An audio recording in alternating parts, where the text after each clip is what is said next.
Il était une fois un banquier. Qui dit banquier, dit homme qui sait gérer son compte en banque. Il savait tellement bien le gérer qu'il n'était jamais satisfait de ce qu'il pouvait y trouver dedans. Il faisait des économies sur tout. Ce banquier vivait à Hesdin, une commune située dans le Pas-de-Calais, au cœur du pays des Sept Vallées, considérée comme le poumon vert du département grâce à ses forêts préservées. Ce banquier, au nom de Manuel, randonnait souvent dans la forêt, car il aimait se retrouver seul dans la nature. À vrai dire, peu de personnes l'appréciaient. Il était considéré comme un homme avare, buté, arrogant, et empêchant les gens de pouvoir réaliser leurs différents projets de vie. Il accordait très peu de crédit, car il n'avait aucunement l'intention de faire faillite.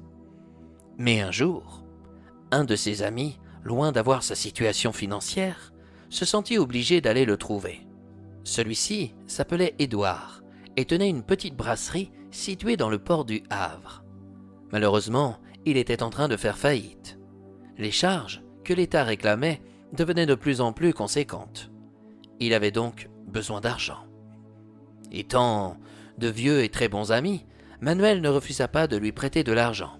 Édouard le remercia profondément, mais l'avare ajouta : « Je me vois, par contre, obligé d'intégrer une condition pour t'accorder ce prêt. » « Tu souhaites que j'hypothèque ma demeure au cas où... » »« Non, coupa Manuel. « Vois-tu, il y a quelque temps, j'ai pris une initiative, celle de revenir aux anciennes méthodes. »« C'est-à-dire ?»« Mettre de l'argent sur un compte en ligne devient trop risqué de nos jours.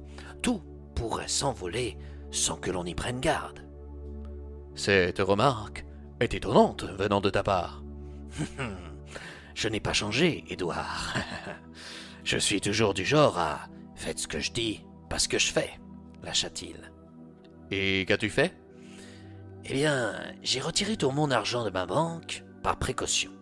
Je l'ai mise dans un coffre-fort en haut du beffroi d'Hesdin. »« En haut de cette tour ?»« Oui. »« Et que veux-tu que je fasse ?»« J'aimerais que tu puisses t'y rendre toute la nuit prochaine, en haut de cette tour, pour surveiller ce coffre. »« Oublierais-tu mon vertige ? Le haut de la tour se situe à 70 mètres, si je me souviens bien de nos livres d'histoire. »« C'est exact. »« Mais je ne vais jamais pouvoir aller en haut ? » ?»« Ah, c'est embêtant. Si tu ne peux pas, alors je ne te prêterai pas l'argent que tu me réclames. » Édouard se demanda bien comment il allait faire. Comme s'il lisait dans ses pensées, Manuel ajouta : « Et je souhaite à ce que ce soit toi qui surveille mon coffre-fort, et pas une personne que tu paierais pour service rendu. » « Ai-je vraiment le choix ? Sans l'accord de ton prêt, je deviens ruiné. »« Très bien, écrivons tout cela sur papier alors. » Les deux amis rédigèrent un accord. Édouard avait complètement oublié que les nuits dans le nord de la France étaient glacées, surtout au beau milieu du mois de janvier. Le soir arriva. Tant bien que mal, Édouard se rendit au sommet de la tour. Comme si ça ne suffisait pas, le vent se rajouta durant cette nuit qui lui parut extrêmement longue. Il crut même, vers 3 heures du matin, qu'il allait geler sur place. À 4 heures, la neige commença à tomber. Malgré la souffrance de cette épreuve, Édouard occupa ses pensées en regardant le ciel étoilé pour repérer les différentes constellations. À 8 heures, il se rendit chez son ami en éternuant à plusieurs reprises. Il était évident qu'il venait d'attraper un rhume. Cependant, son prêt allait être accordé. Il allait s'éviter des ennuis financiers. « Tout s'est bien passé, » objecta Manuel. « Oui, même... Atchou ! Si la nuit a été rude. »« Oh, il n'a pas fait si froid, contrairement à la nuit précédente. »« Tu plaisantes ? La neige est même tombée sur les coups de 4 heures. Oh, atchou !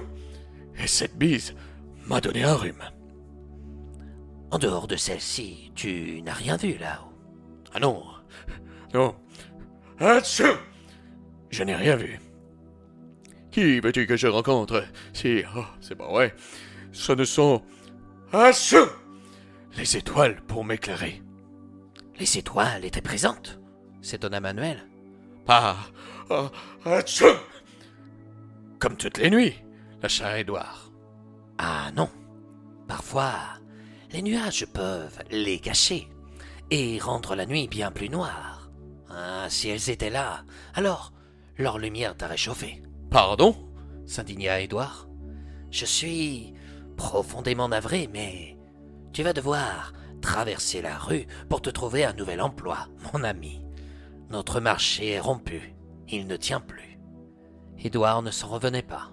L'attitude de son ami le dépassait. Pouvait-on appeler ça un ami? En sortant de chez lui, il se trouvait dégoûté.